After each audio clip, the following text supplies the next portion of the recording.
just, strange phenomena. But I think it really hit home. I think I was 11 or 12 when we worked our haunted house. My dad would make haunted houses in our garage in New York. Really? What does that even mean? Make haunted houses My in your dad garage? built a haunted house for the hotel that he worked at. Giant Holiday Inn, I think it was, or Hilton in Connecticut.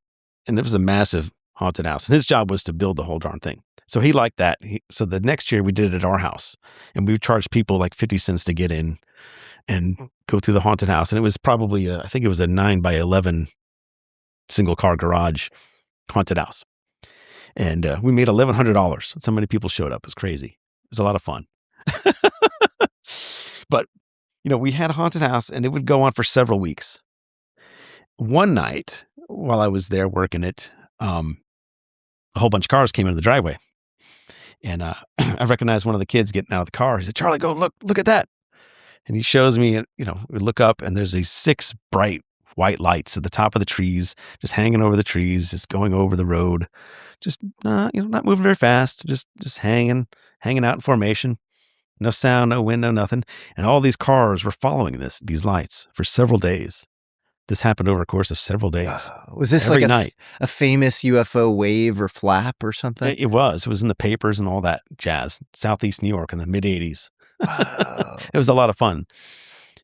I thought that was pretty cool. So I kind of geared my career towards trying to understand some of that stuff. I just wanted to know what the heck that was. And it got me interested in physics, I think, and science in general. I was always interested in science.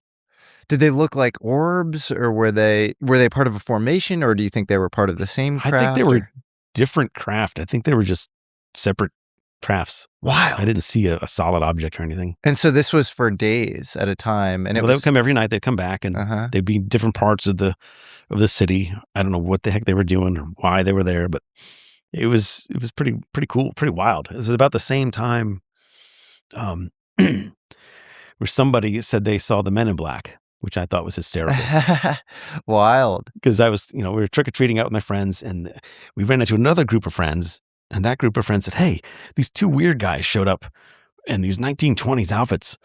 And they said, if you see something weird, they said, just close your eyes and tell it to land.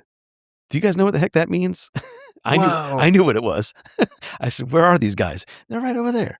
So we went running to go look for them, but I didn't find anybody. But you knew of the Men in Black. I knew the phenomena. No one knew what the Men in Black were in the 1980s, early 80s. I don't think that was a thing, but I'd like to study that stuff. So I knew who that was or what that was. That's fascinating. So I thought, oh, this is cool. How can we learn more about this UFO flap? Does it have kind of a name that it's been kind of preserved by, or is there a way to search it? Or you could just look at Brewster, New York. Brewster, New York. Okay. Probably 86 or 85, somewhere in that range. Wild. Newspapers and television almost weekly carried reports of the sightings. From different places throughout the area, eyewitnesses all reported seeing the same thing. I looked up, and right over my head, virtually, it wasn't far off, it was right over my head and very still, there was a rim of lights in the shape of a triangle. It was just a tremendous object. It was anywhere from wingtip to wingtip, about 50 or 60 yards. These were very, very unusual lights.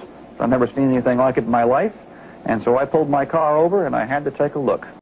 But it was in the paper. I remember that because it lasted several days. And you hinted to me that you had an even more surreal experience. Yeah, that was not a surreal experience. That was just me seeing some lights. That's surreal for many people. Just lights. It was lights, but yeah. I had a more intense experience, I would say, many years later. My wife and I experienced this. And it was a pretty cool event now that it's over. A little terrifying at the time, but we live in Cocoa Beach. So we went out to the beach one night, I would say 9:30, 10 o'clock at night. And we're the only ones there. It's not uncommon, though, back then. This is maybe 10 years ago. And maybe 12 years ago. So we live close to the Patrick Air Force Base, which is south of us. And so out in the ocean, maybe about 3 miles south of us in the ocean, I would say about 3 miles. We could kind of gauge how far things are apart because we're used to all the rivers, and they're all 3 miles wide. So this is about 3 miles out in the ocean. We see a red light, just a beacon, just bleeping. No big deal. Just a boat. Thousands of boats. But not that night. There were not thousands of boats. And it gets brighter, and it gets brighter. We're like, man, it's getting kind of bright. What is that? What, beacons don't get that bright. So it's got to be a boat. Maybe someone's in trouble. And then it gets really bright. And then it explodes. So we see this giant, I don't want to say mushroom cloud, but it got very, very bright.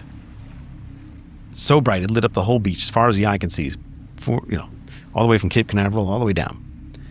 And I said, my God, what the heck happened there? My wife and I were like, that's crazy. Clearly someone's going to call the police and tell them that a boat exploded. We're on the beach. We didn't have phones or anything at the time. Like, what the heck is that? So I would say 5 minutes later, wasn't that long, 10 minutes, we see one of the helicopters from the Air Force Base go out to it. So they get up and they fly over it, and they hover right over it. It's still blinking. It's not exploding. It's still there, still blinking. Just a nice pace, bling, bling, bling. Helicopter hangs over it, looks at it, doesn't do anything, goes all the way back. So like, well, are they going to help the people? Are they going to rescue them, or are they going to do any of that? Nothing. That is so weird. That's when it got fun. So now, as we're watching this thing, it's about 10, 15, 20 minutes into it. It gets closer. Still blinking. It's getting closer. It's leaving. It's moving. And then it gets within a mile. So it was at 3 miles. It was to 2 miles. It's about a half a mile. And then somewhere at, I think about a half a mile, it's not one light anymore. It's split into 6. And it's not just getting bright. These orange pinkish lights split, and then they started rotating. And they just started rotating like bicycle spokes on a wheel. And they kept getting closer. And they would go under the water and come back out. Under the water, come back out. Under the water, come back out. Like, this is really weird. And they got closer to us. So when it got about a quarter mile or maybe 1,000 yards out, we're like, okay, we're going to walk up the beach now. That's been fun. That's a little bit too close. It kept following us. It got closer. It got closer. It got brighter. It got brighter. And I think it was about when they got about, I wouldn't even be exaggerating if I said 50 yards. And we got that close. I started getting a little scared. And I know she was getting scared. Then, after about 40 minutes of looking at these lights and trying to run from them, but not full out sprint, but kind of just walking super fast, like 12 blocks, it went out. And then we walked home. And it was terrifying, but it was not super scary, but it was scary enough because I didn't know what the heck that was. That's wild. What year was this? Probably 2013. Okay. Somewhere in there. So you had already started your work on the more exotic propulsion stuff. Probably, yeah. A couple of years in by then, for sure. That's fascinating. It's so interesting. So you saw this thing out in the distance, and then it started to loop in and out of the water and then and approach you, and it got to like 50 yards-ish away. Yeah, it got really close. Could you beyond make the out, waves, like where the waves started. Did it still look like this amorphous light at 50 yards, or could you make out the structure? I couldn't see a structure. Just 6 or 7 lights going in a pattern, faster, slower, in and out of the water like the water wasn't there. And just, it was responding to us. Really? Why? So why? Because that's a common thing for people to say who've had UFO experiences. If we went up, it went up. If we went faster, it went faster. It was mirroring you. It was mirroring us. Did you get any sort of consciousness download or feel mentally locked in with it or anything like that? No, I don't think so. These lights are kind of common over there. If you study these type of lights, because we live near a cruise ship, the port, so you see a lot of videos online with these lights. Stephen Greer takes his group down there to that same, almost that same beach, about 40 minutes south, to look and kind of conjure up the lights. So that, and I have had other friends since then have the same experience or similar experience which I thought was super cool because he was out at the beach with his family and they saw it late at night. They're the only ones on the beach. They saw them too. This is like maybe 7 or 8 years later. So it's pretty weird stuff that's happened. What do you think this Patrick Air Force Base helicopter was doing? Do you think it was doing recon on this UFO or? I have no idea. Oh, it's so interesting. The way it behaved, it was just like, oh, it's these darn lights again. It didn't act. But it looked like it was intentionally dispatched from Patrick Air Force Base. After that very large, bright event, which Mm-hmm. was blinding to look at, is how bright it was. They addressed it and went out there and looked at it and still saw it there, getting bright, dim, bright, dim. It was very bright still, not blinding bright, but it was very bright. And it just, that's good. And just went back home. Do you ever get one step kookier and say, why did this happen to me? Does it have something to do with the work that I'm pursuing? I don't think so. It happened to a lot of people have seen these things. These lights, they follow cruise ships and boats. There's a lot of weird videos of it. So they're probably just chasing people. Yeah. If I had to guess, I don't think I'm anything special. They're just following people. Well, I might follow the person who's working on interstellar propulsion a little more disproportionately. Did you know that Thomas Townsend Brown had a very similar experience? Oh, really? Catalina Island, and a little orb light approached him, literally came up to him.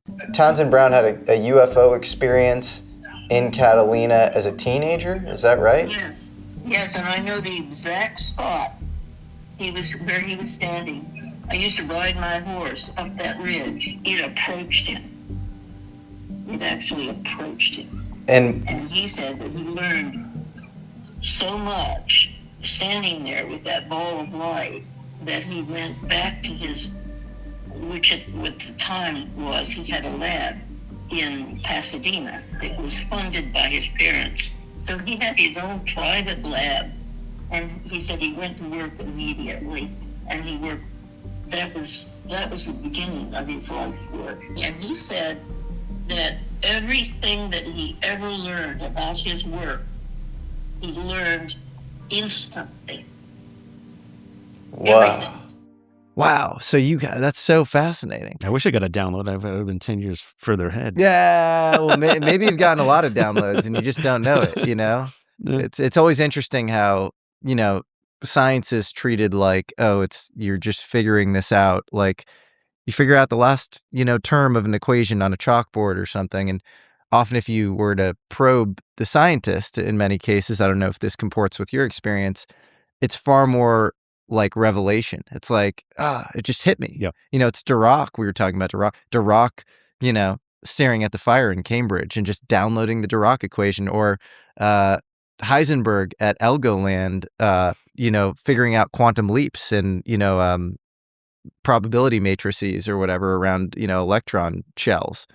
And so this is a very common experience. I don't know if you've ever had anything. I would say, yeah, some of the math is just very discretized. Oh, we'll try this, and big leap there. And yeah. And then months go by. Oh, do try this. Oh, yeah, that works better. That makes more sense. Whether it's experimental or theoretical, it's not a super gradual thing.